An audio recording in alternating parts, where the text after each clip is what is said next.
আর আলেমের ভক্ত যারা আছে একটাও ভোট দিত না, সব দানচারের মধ্যে ভোট দিব।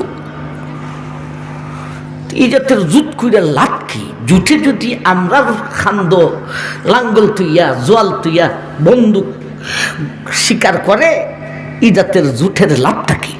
সর্বনাই ছুটতে গেছে, বালা করছে, এরাও ছুটতে যাওয়ার দরকার ছিল। এদের সাথে জুট করার কোনো অর্থ নেই।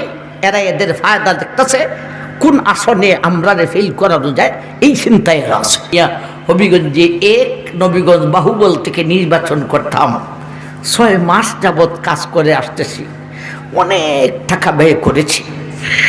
আমার ভাই কেন্দ্র থেকে সবসময় খবর গেছে এই আসনটা 100% কনফার্ম।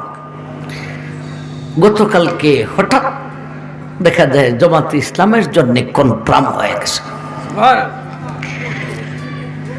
এটি কি খবর আসলো আমার কাছে, আমি নিজেও কইতে পারি না। গতকালকেও আমার কাজ অব্যাহত ছিল, এবং এই যে 2টা উপজেলা বললাম, এটাতে এই 2 উপজেলাতে জমাতের কোনো লোক নাই, শুধু কয়েকজন কর্মী ছাড়া। এই 2টা উপজেলা সম্পূর্ণ কওমি অঙ্গনের মানুষ, এটা ওনারাও বুঝছেন। এরপরে যে এই ডিজাইন কেন ধরল, মানুষ হাত দইরা বসে রয়েছে, থাকাইয়া রয়েছে, খালি মিরপুরির নামটা আসতো আর মানুষ জাফাইয়া পড়ত।